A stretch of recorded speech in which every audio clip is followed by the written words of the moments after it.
Hello, I'm Ollie and this is CriminOlly, where I talk about crime, pulp, horror, that kind of thing. Today, gripping crime, spooky sci-fi and unsettling horror. It's my weekly wrap-up.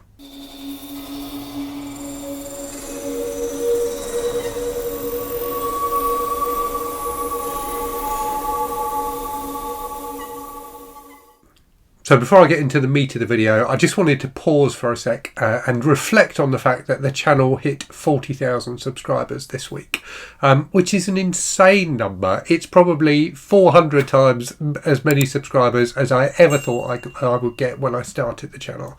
I never anticipated this would amount to anything. So the fact that so many people out there are engaged by my content and enjoy my content is really, really wonderful and quite humbling, to be honest with you. So thank you to all of you who are part of that 40,000, who have helped the channel grow over the last 3 and a bit years. I really, really do appreciate it. I love reading all of your comments. I love the engagement I get with viewers. In the comments, I love chatting with all of you about books, both in my videos and on my Discord and in comments and so on and so forth. I've got so many fantastic recommendations from all of you through doing this channel. It's been hugely rewarding for me and continues to be so. So thank you. So I've been thinking about how to mark that milestone, and I think I'll do it in the traditional YouTube way, which is with a Q&A video. So if there are any questions you'd like to ask me, leave them either in the comments on this video, or I'll put up a separate post in my community tab asking for questions as well. You can leave them there too, and I'll film a video probably in a couple of weeks' time where I go through those questions and answer them. Right, okay, let's get on with the books then. So in normal format, I'll talk about the books I've read this week and then talk about what's been on the channel and what's coming on the channel. So the first thing I finished this week then was a book I've been listening to the audiobook of, albeit I finished it by reading it. I've read the last few chapters in the paper copy, and that is Blood Standard by Laird Barron. This was really great. So this is the first Laird Barron book I've read. This is part of, I think, a 3-part series he's written, which certainly this book I would call crime, but I think it strays into the horror genre later on in the series. And certainly his short fiction is largely horror, I think. I'm really looking forward to reading more of his stuff. I'm really looking forward to reading his horror, because from having read this and having read his prose style, I can see how it will work really, really well for horror. So I am going to do a review video of this probably this week, so you'll get some more thoughts on it soon. But basically this is like a redemptive kind of action-packed crime story about this guy who's an enforcer for the mob, who ends up kind of getting exiled because he falls out of favour. So the book starts in Alaska, which is a phenomenal setting.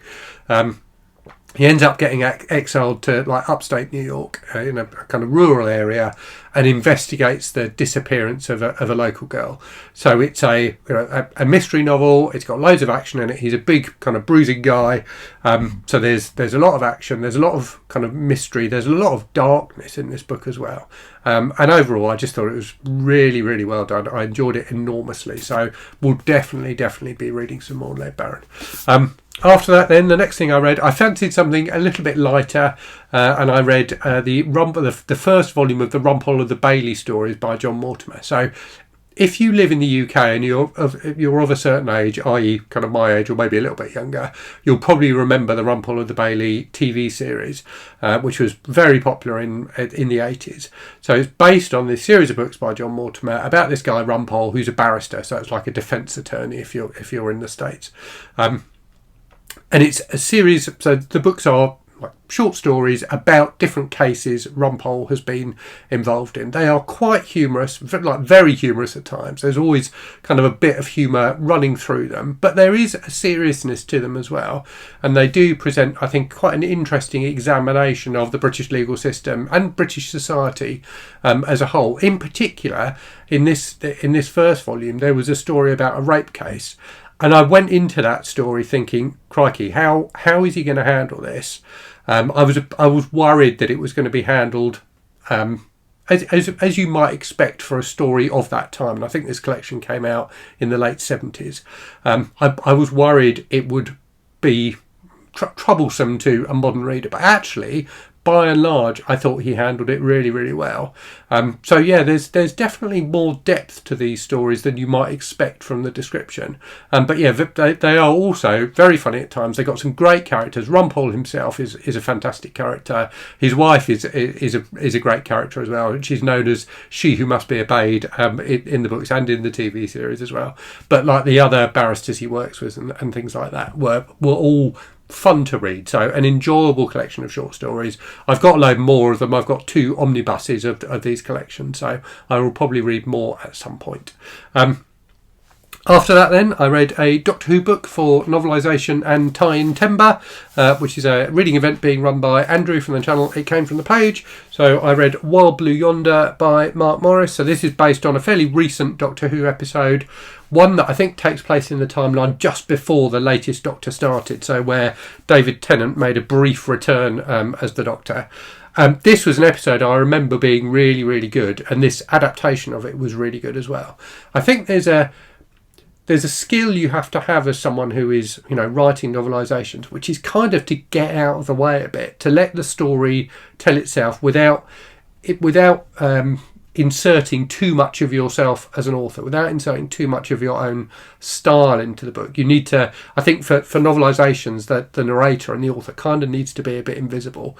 And I think Mark Morris did a really good job with this. It was a good adaptation of the story. I really enjoyed reading it. I enjoyed revisiting the story, which I remembered parts of, but didn't remember some of the key kind of bits of. So the story here is the Doctor and Donna, who's one of his assistants, end up on this abandoned spaceship at the edge of the universe, with these weird words that keep on coming out of the speakers. They don't know what's going on, and it's about them investigating the spaceship, meeting these weird creatures on the spaceship, and just trying to solve the mystery as they do in all episodes of Doctor Who, really.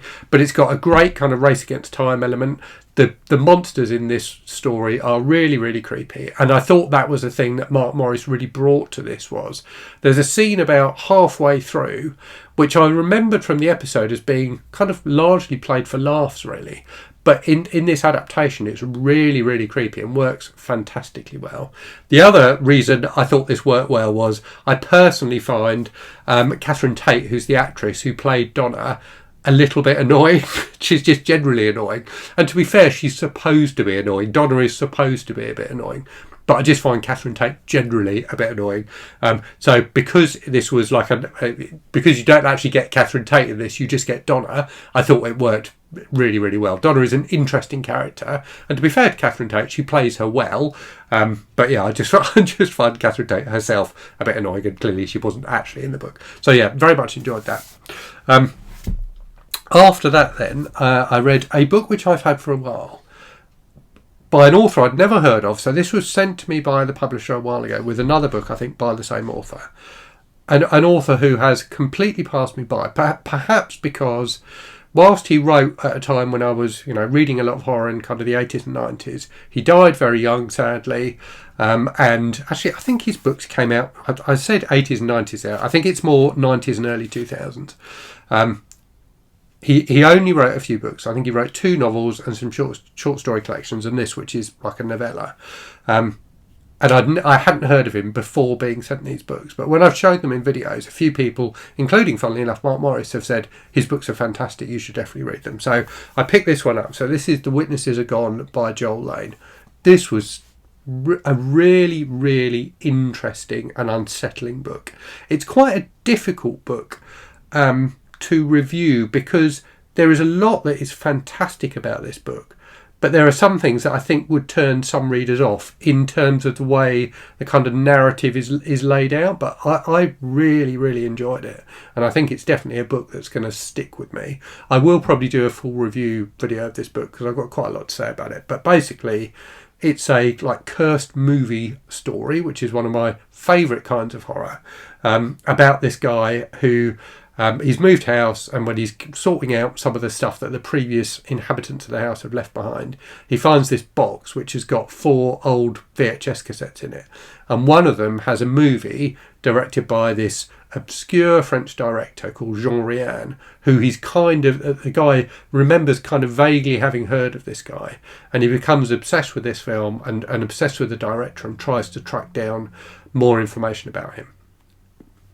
It was really, really good. It's kind of almost Lovecraftian in its weirdness at times, but just really, really unsettling, and I enjoyed it a great deal. So yeah, watch out for a video on that one coming soon.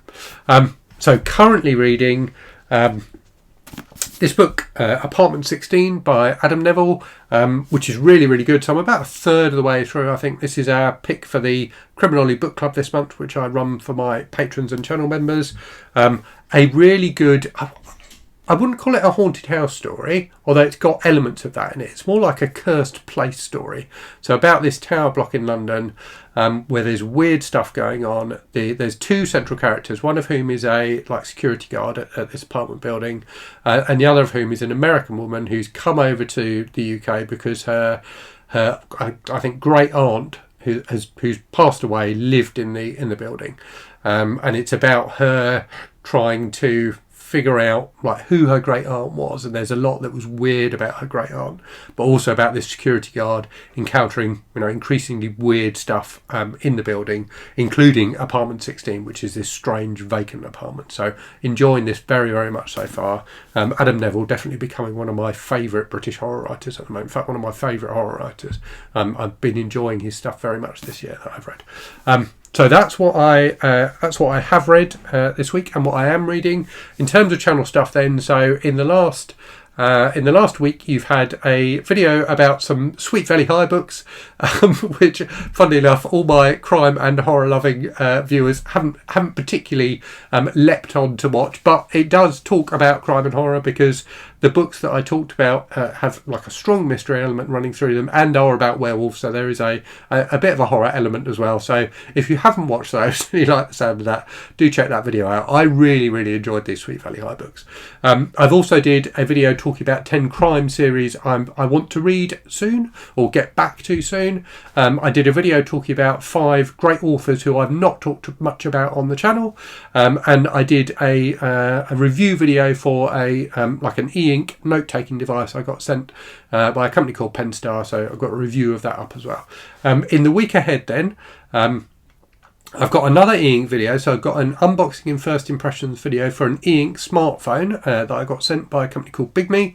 A really interesting device. I like the idea of these devices which are kind of low distraction devices, like phones that can keep you connected, people can get hold of you and things like that, but don't suck you in the way that modern smartphones tend to. So yeah, you'll get a video on that in the coming week, and I will at some point do a review video for that as well. You'll have my December TBR. Can't believe it's nearly the end of the year, but yeah, I'll be doing a December TBR, and then also I'm trying to read my handwriting. A review of Blood Standard by Lead Baron, as I've just said, and possibly one other video, but I'm not entirely sure what yet. So that's my weekly wrap up for this week. Do let me know what you've been reading this week in the comments, and if you've got questions for my Q&A video, leave those as well. But I will leave it there and say, as always, thanks very much for watching. Hope you're safe and well out there. Hope you're really good stuff, and I'll speak to you again very soon.